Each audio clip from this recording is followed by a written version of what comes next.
Сәлеметсіздер ме? Бұл видеода біз иондар бейтарап атомнан түзілген кезде олардың көлемі қалай өзгеретіндігін, яғни басқа сөзбен иондық радиуспен танысамыз. Иондармен толығырақ танысу үшін біздің каналымызда иондар бойынша видео жүктелген. Бұл видеоға өту үшін жоғарыда шыққан сілтемеге басуыңызға болады. Бірінші катиондардан бастайық. Катиондар дегеніміз оң зарядталған иондар. Катиондар бейтарап атом электрондарды берген кезде түзіледі. Мына мысалдан көріп тұрмыз, натрий атомы бір электронды берген кезде натрий катионы түзіледі. Бұл жерде бір электрон берілгендіктен натрий катионының заряды 1 плюс болып келеді. Ал енді натрий катионының радиусы натрийге қарағанда қалай өзгеретінін көрейік. Мына суреттен көріп тұрғандай, натрий катионы бейтарап натрий атомына қарағанда кішірек болып келетінін көріп тұрмыз. Бұл неліктен екен?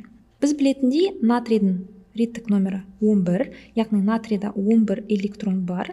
Осы 11 электрон натрий атомының электрон бұлтын құрып тұрады. Және осы 11 электрон арасында өзара тебіліс болып тұрады.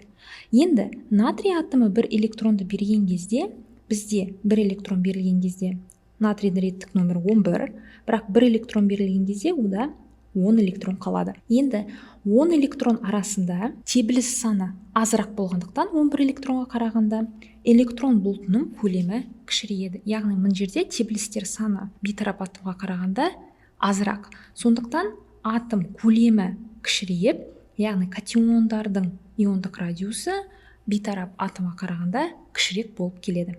Енді аниондарды қарастырайық. Аниондар бізде теріс зарядталған иондар.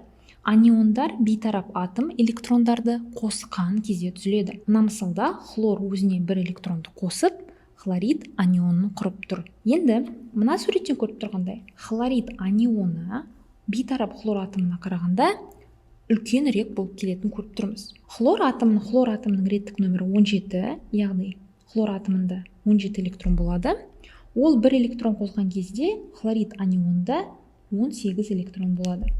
Натрий мысалына ұқсас, бірақ мұнда қарама-қарсы 17 электрондар, олар осы электрон бұлтын құрып тұрады хлор атомының, және олардың арасында белгілі бір тебіліс болып тұрады. Алайда біз осы 17 электронға тағы бір электрон қосатын болсақ, бізде 18 электрон құрылады, және 18 электрондар арасында тебіліс саны көбірек болып келеді.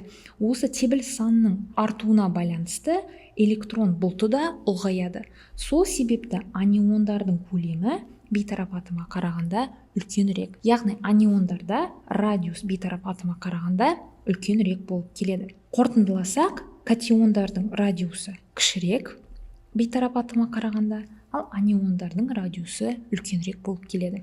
Мына суретте бейтарап атом және оған сәйкес ионға, яғни мына жерде металдар үшін біз катиондарды көрсетіп тұрмыз, ал бейметалдар үшін аниондарды көрсетіп тұрмыз.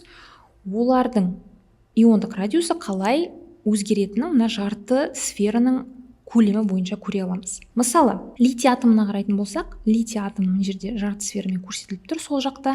Оның атомдық радиусы 134 пикометр. Литий бір электронды беріп, литий катионын құрған кезде, оның иондық радиусы шамамен 2 есе кішірейеді, яғни литий катионы 2 есе кішірек болып келеді. Тап солай басқа металдар үшін бұл әрдайым сақталып тұрады. Яғни катиондар бейтарап атомға қарағанда кішірек болып келеді. Аниондар көріп тұрмыз, сол жақта бейтарап атом берілген, ал оң жақта оның сәйкес анионы берілген. Мысалы, азот атомының радиусы 75 пикометр.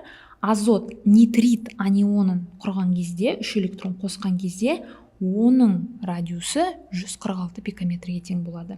Және бұл басқа да аниондарға сәйкес келіп тұр. Барлық аниондар өзінің бейтарап атомына қарағанда үлкенірек болып келеді. Енді біз білеміз, период бойынша бейтарап атомдар үшін атомдық радиус бізде кішірейеді. Мысалы, литийдан бериллий мен борға баратын болсақ, ядро заряды өскен сайын атомдық радиус кішірейіп жатыр. Бұның себебі бізде білеміз, протон сандары, яғни ядро заряды артқан сайын, электрон бұлтының сол ядроға, яғни протон саны артқан сайын ядроға тартылу күші өседі, сондықтан электрон бұлтының көлемі кішірейеді. Ал иондар үшін период бойынша радиус қалай өзгереді екен. Иондар үшін тап солай, олардың радиусы кішірейеді.